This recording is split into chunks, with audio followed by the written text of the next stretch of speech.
This review contains heavy spoilers for much of the Yakuza series, but is spoiler-free until stated otherwise for infinitewealth's story.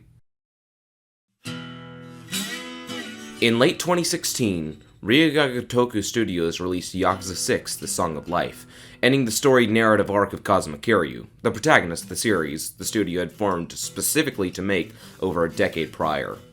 Although it does have its defenders, of which I'm firmly not, the game received pretty middling reception, especially for its ending, which was polarizing, to say the least.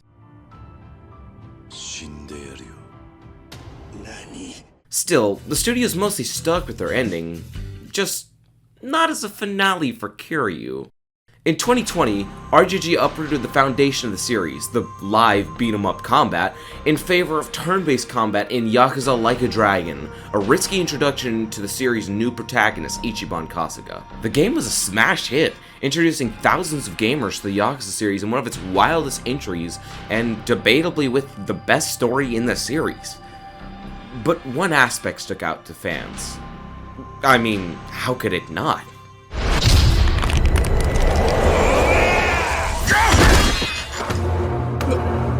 Nanda? やっぱり生きとったか。帰ってきよったな。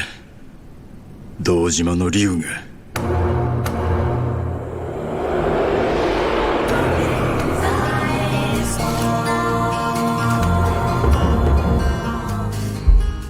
Despite the mantle of series protagonists being transferred, Kiryu's story wasn't done.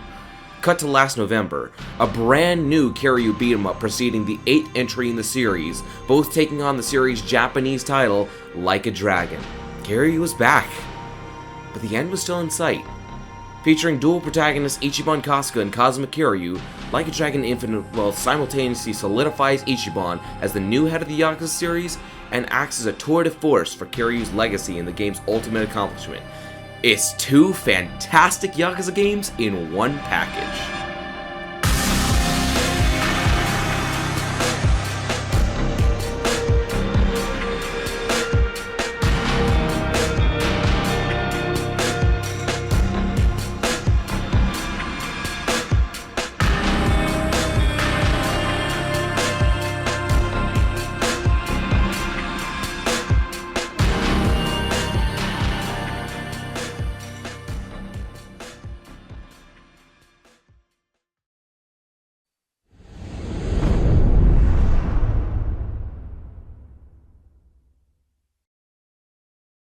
Despite generally receiving overwhelming praise, Yakuza Like a Dragon's combat received its fair share of criticisms, particularly for its unbalanced skill economy.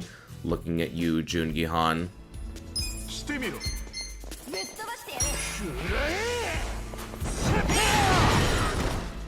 The lack of a positioning system to exploit nearby weapons or back attacks, and a sudden difficulty spike in the second half of the game, which I actually love, but also accept how annoying it is. Luckily, not only does infinitewealth alleviate all those problems, it improves on existing elements and adds a whole lot of new ways to absolutely decimate the poor schmucks who try fighting you.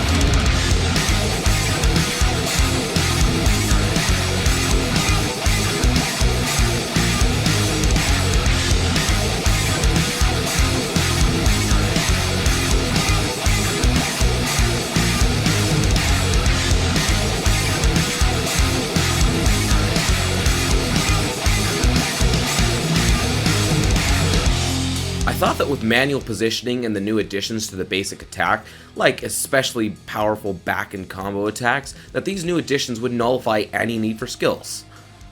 I was only half right, however, because by the second half of the game, most enemy parties would outnumber my party in size and health, requiring the use of AoE skills or strong single target skills for more powerful enemies. Furthermore, tougher mini-bosses are littered all around Ichijo and Hawaii, providing valuable cash, experience, and loot throughout most of the game. Really, the only continued failure of the previous game's combat are the bosses.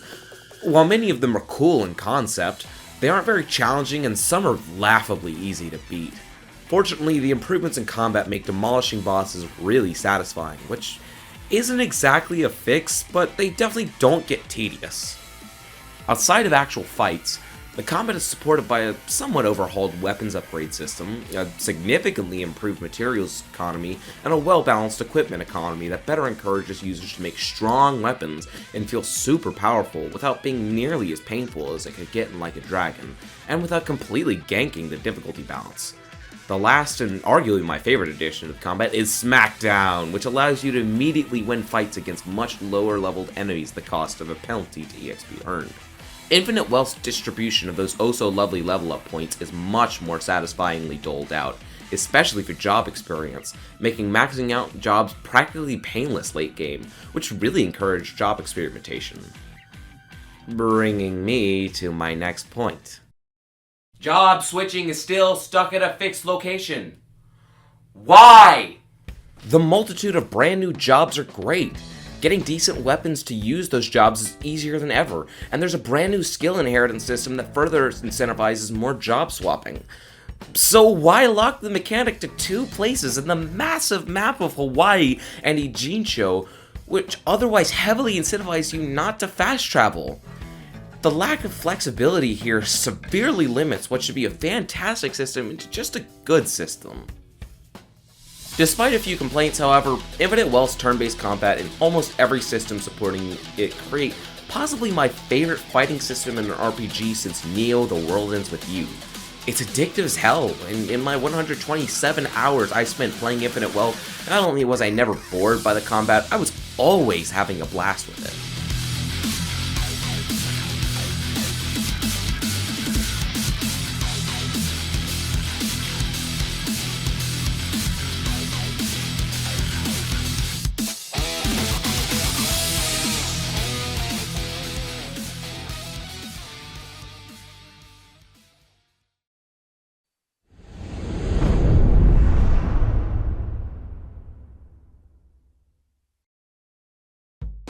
Arguably the most well-known element of the Yakuza series in popular culture is its often ridiculous side content, and Infinite Wealth does not disappoint.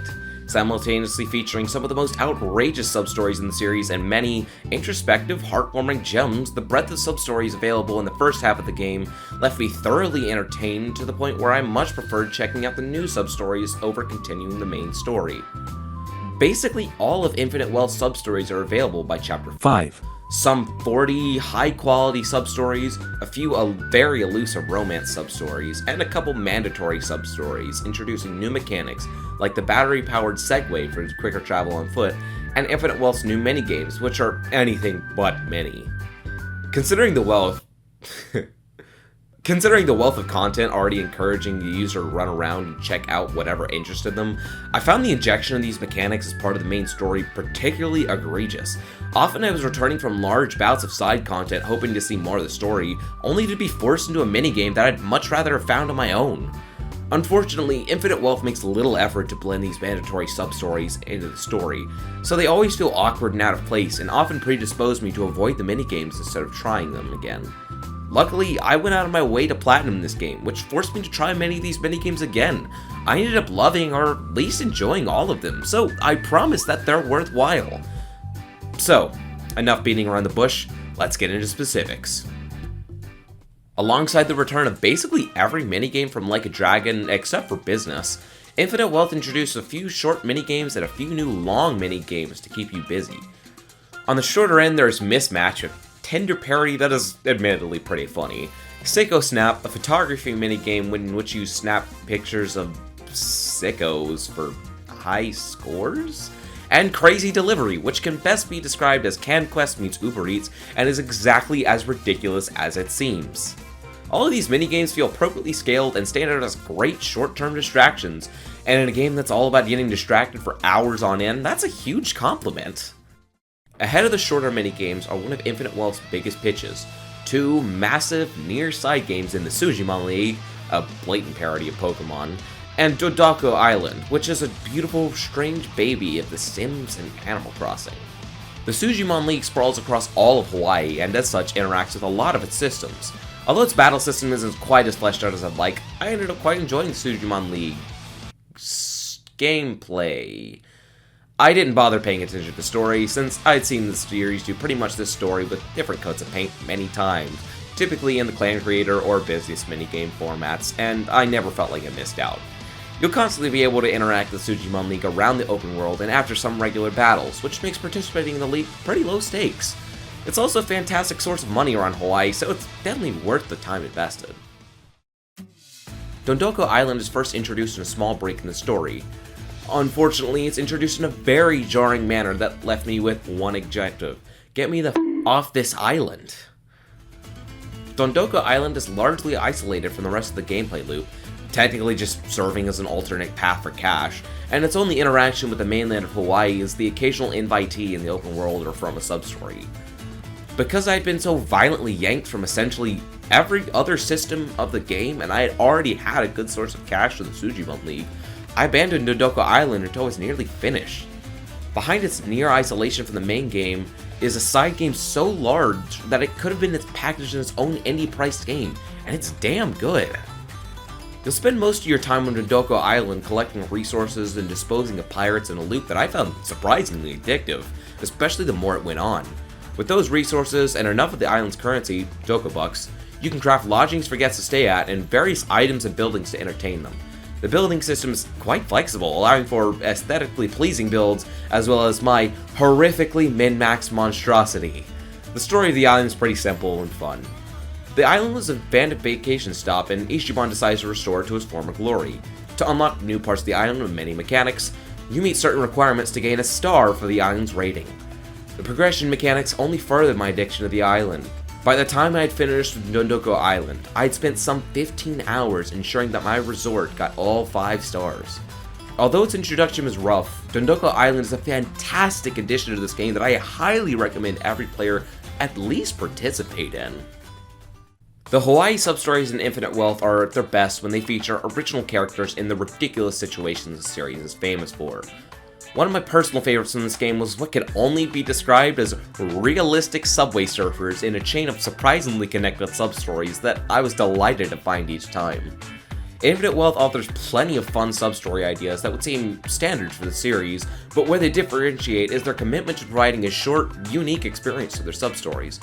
From helping boost a kid's lemonade sales, serving the correct meals at an understaffed restaurant, or summoning a wind spirit, these substories shine as some of the most fun I've had in the series' side content history.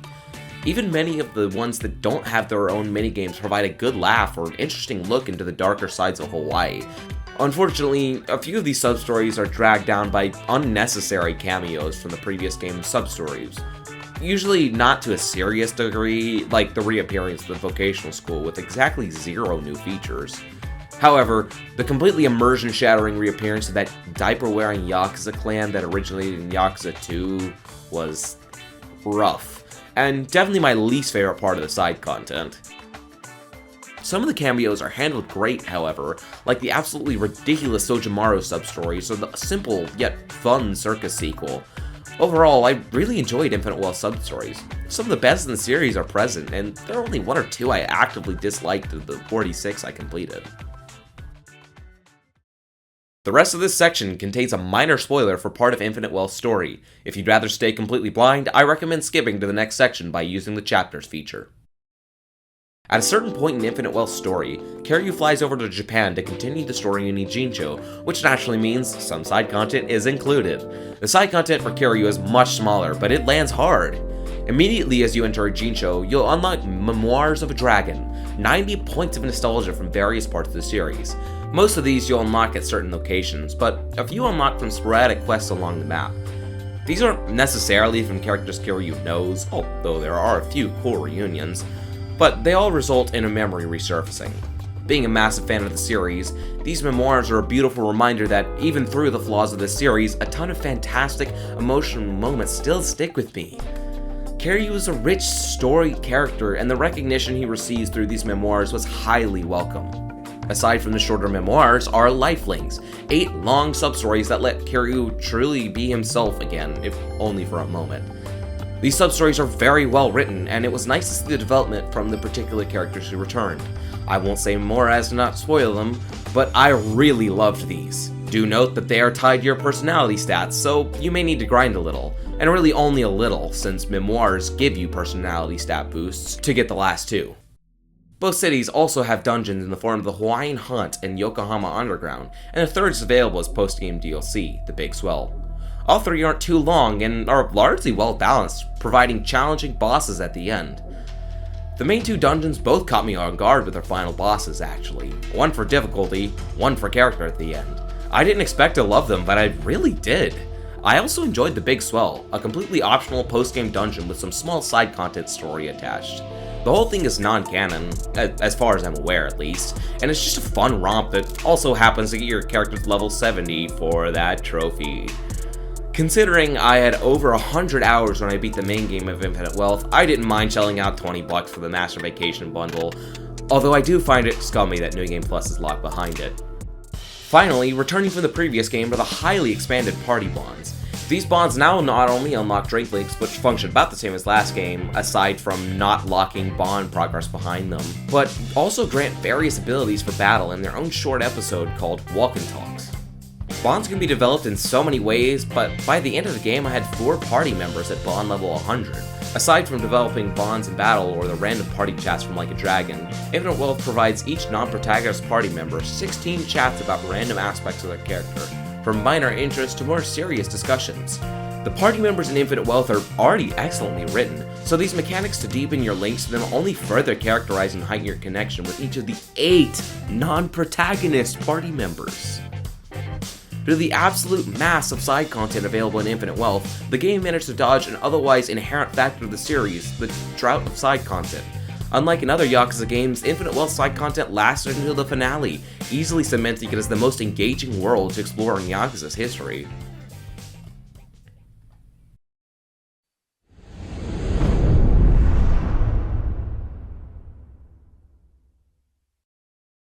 The music was a shockingly polarizing aspect of the game for me. On one hand, plenty of excellent new tracks were created for cutscenes and sub-stories, which I always appreciate. On the other, though, much of the battle music did not land for me, particularly this game's remix of Receive You and Pelicanian Dance.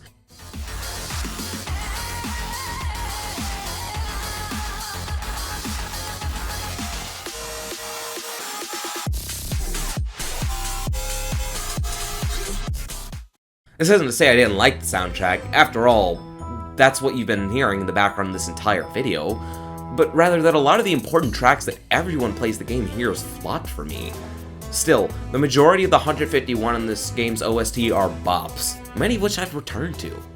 The other part I want to touch on was the one I omitted from the side content, the karaoke. After 8 years I got the boss to confess, but my crush kicked me to the curb. I poured my heart in that love letter. She tore it out through the shredder. Our relationship, it won't get better. She left me before I could forget her. So, you know that girl you like's got a boyfriend? I hear he's captain of the soccer team and hot and smart and athletic. He's like the whole package, a perfect 10 out of 10. But you're not in the same league, dude. Without a doubt, Infinite Wealth has the most karaoke in the series, partly due to how many of Kiryu's songs they ported in, partly due to the sheer amount of new songs to Infinite Wealth.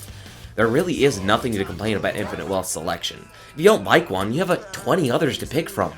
I really loved the selection available, from the classic Judgment Shimpan to Psycho's amazing rock anthem, Awake.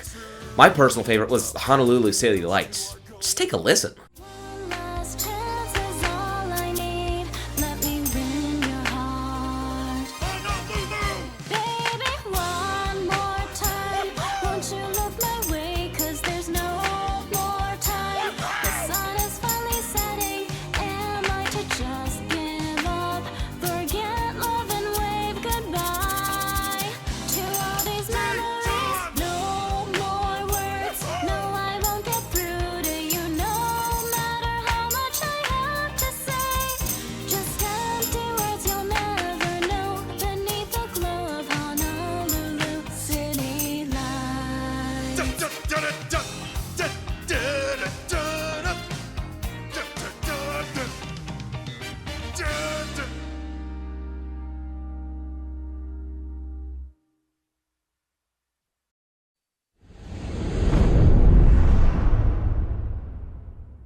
Okay, so as you might have noticed, that clip was dubbed because, yes, I played Infinite Wealth dubbed. This is a big point of contention for me before I played and early on into the game.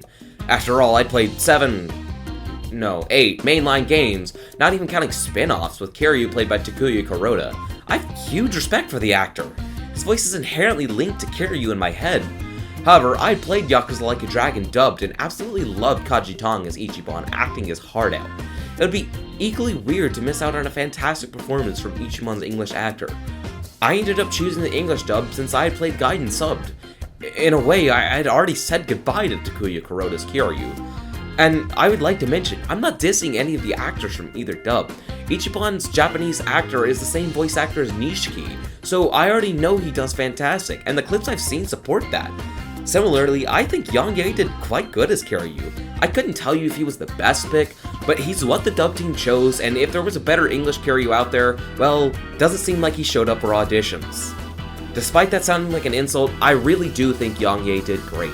Kiryu is largely stoic, but when he gets emotional, Yang Ye's talent really got to shine, which is first made apparent to me in his karaoke performances. Similarly, most of the dub actors do a great job, with standouts Matthew Yang King as Tomisawa and Suzy Young as Chitose delivering absolutely stellar performances. Because of the absolutely massive volume of voice acting on display and the brilliant talent that persists throughout, I can easily recommend the English dub of Infinite Wealth, something I didn't think I'd say when I began this game.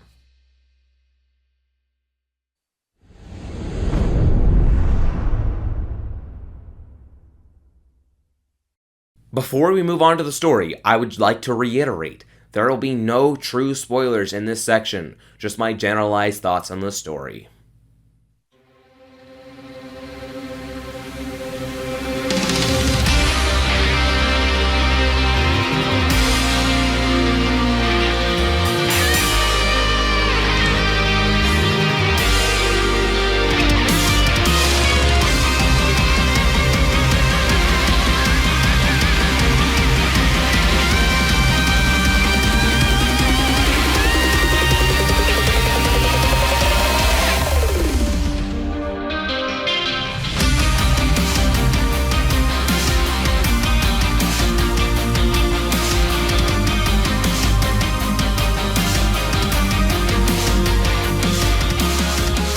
In a series famous for its melodrama, Infinite Wealth flips the standards in exchange for rich character writing so good that it has multiple of my favorite moments in the series. The same, unfortunately, cannot be said for Infinite Wealth's main story. It's not atrocious or even bad, but it is assuredly flawed. Infinite Wealth suffers from too many loose ends, ties that are established by the story but either forgotten or neglected by the end of the story.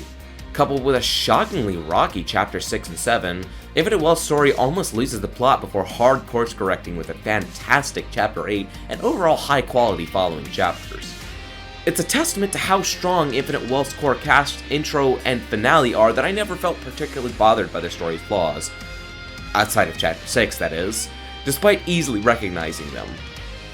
Infinite Wealth serves not only as a sequel for Ichiban, a damn good one, sending Ichiban on an international quest for his mother, but as the ultimate finale for Kiryu. Despite his circumstances, the game manages a tour de force for the entire series, almost feeling like 2 full Yakuza games in one package. The balancing of these factors, particularly in the second half of the game, heighten it to such a degree that, despite many of its flaws, I consider Infinite Wealth to have one of the best stories in the series for its outstanding ensemble cast, setting, and allies to the party. Unfortunately for the villains, even Danny Trejo couldn't make them very memorable, but they serve their purpose well and cause the main characters to do some of my favorite things in the series, so I can't complain too much. I couldn't tell you how this game's story will age, but I can assure that its characters will remain comfortably in its player's heart. Easily Infinite Wealth's best offering.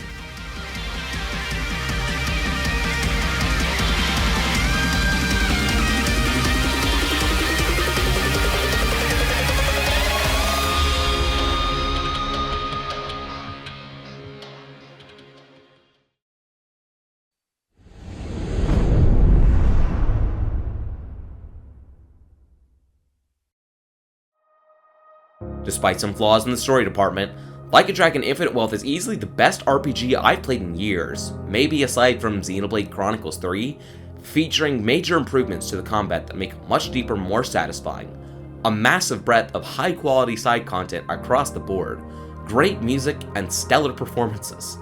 Even a month after I beat it, the month I spent solely playing Infinite Wealth still resonates with me. If you haven't played the series and still suck around out of interest, well, I'd recommend playing at least Yakuza Like a Dragon first. But if you're a fan of the Yakuza series or have only played Yakuza Like a Dragon, I could not recommend Like a Dragon Infinite Wealth more.